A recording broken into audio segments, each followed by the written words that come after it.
Sebelum melanjutkan, jangan lupa subscribe dulu, terima kasih. Bab 592 kurang dari seekor hewan. Ma Yukun, dasar binatang. Kepercayaanku padamu sia-sia. Kau benar-benar memperlakukanku seperti ini. Kepala keluarga Li tidak berani mempercayai apa yang dilihatnya sendiri. Dia tidak berani percaya bahwa saudaranya sendiri benar-benar mengkhianati dirinya sendiri, tetapi ketika semuanya terjadi, dia tidak punya pilihan selain mempercayainya. Saat itu juga ia merasa geram, tetapi lebih dari itu, ia merasakan sakit yang berasal dari dalam hatinya. Sakit karena ditipu oleh saudara yang ia anggap dekat dengannya. Namun, tuan keluarga Ma tidak peduli dengan reaksi tuan keluarga Li.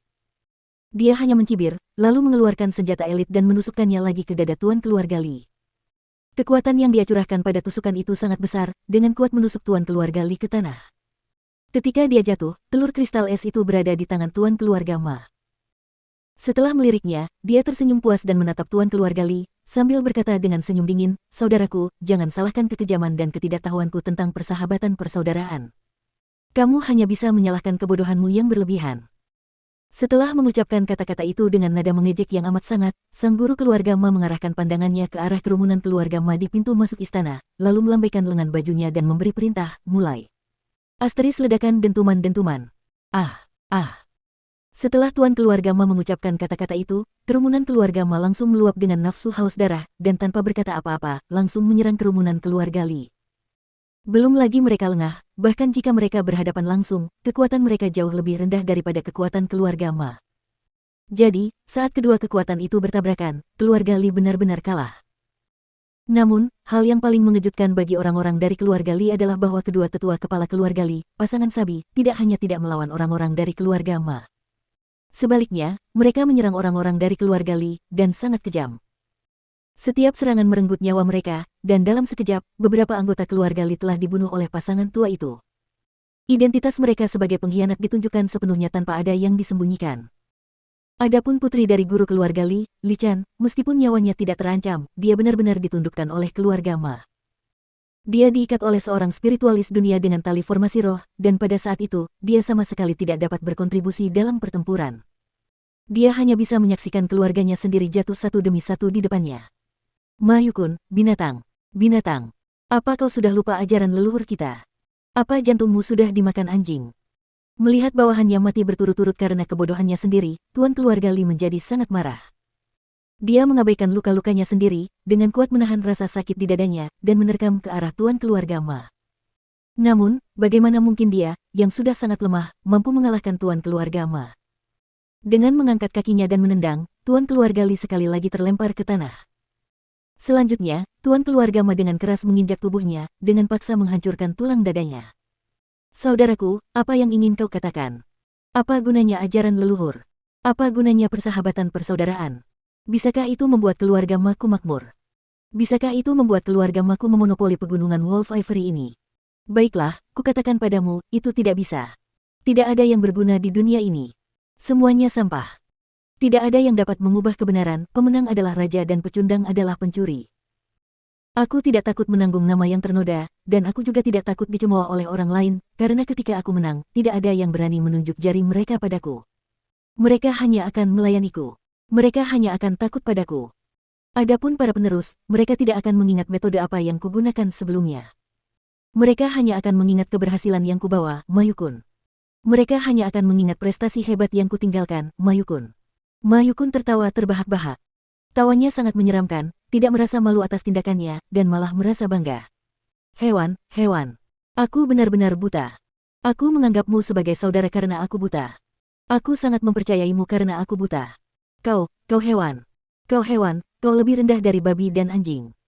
Tuan keluarga Li menggertakkan giginya karena marah, wajahnya memerah. Sambil meronta, dia mengumpat dengan keras. "Hewan. Kau bilang aku binatang. Benar. Aku tidak keberatan mengatakan padamu bahwa aku binatang." Dikutuk seperti itu oleh tuan keluarga Li, Ma Yukun tidak marah sedikit pun. Sebaliknya, dia tersenyum dingin, lalu menatap Li Chan dan berkata bahwa dia ke sini. Lepaskan aku.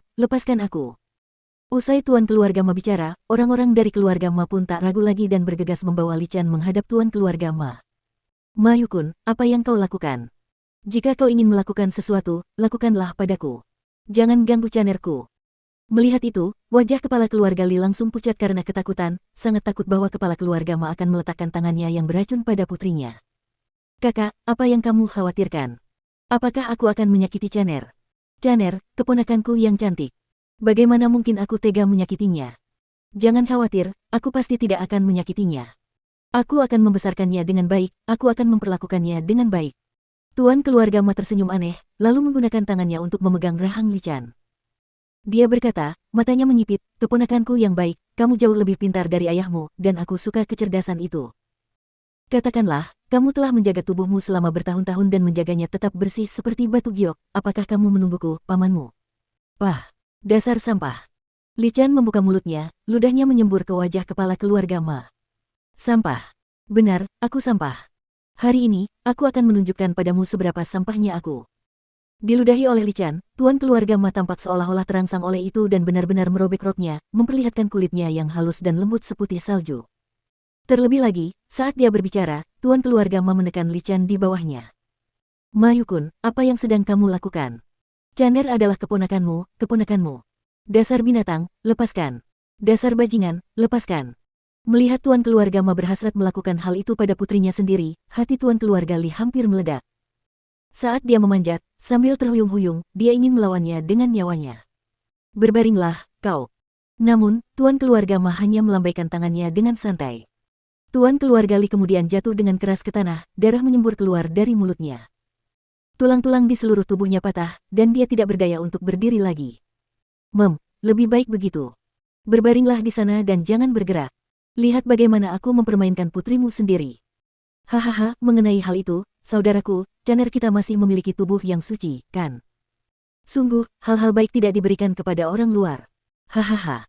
Saat tuan keluarga Ma tertawa mesum, dia mengulurkan telapak tangannya yang menjijikkan untuk menyentuh kulit putih salju Li Chan. Namun, kepala keluarga Li tidak bisa berbuat apa-apa terhadap kejadian itu. Dia hanya bisa menyaksikan putrinya sendiri diperkosa oleh saudara laki-lakinya yang dianggapnya sebagai sahabat karibnya. Saat itu juga, dia sangat menyesal. Dia membenci kebodohannya saat mempercayai orang yang seharusnya tidak dia percayai. Kalau saja dia percaya kepada putrinya sendiri, dan percaya kepada Wu Qing, maka kejadian seperti sekarang ini tentu tidak akan terjadi. Namun dari semua hal yang ada di dunia ini, satu hal yang kurang adalah obat penyesalan. Saat ini, ia hanya bisa membayar harga atas tindakannya. Aib putrinya, pemusnahan keluarga Li. Itulah harga yang harus ia tanggung. Adapun Li Chan, saat ini dia sudah menyerah untuk berjuang karena dia tidak memiliki kemampuan itu. Dari sudut matanya mengalir air mata keinginannya untuk mati, tetapi siapa yang bisa dia salahkan? Jika dia harus menyalahkan sesuatu, dia hanya bisa menyalahkan dirinya sendiri karena memiliki ayah yang bodoh. Oh, aku sudah melihat banyak bajingan, tapi belum pernah melihat yang seburuk itu. Namun, saat keluarga Li hampir terbunuh seluruhnya dan kesucian Li Chan akan direnggut, suara yang akrab bagi semua orang tiba-tiba terdengar di istana.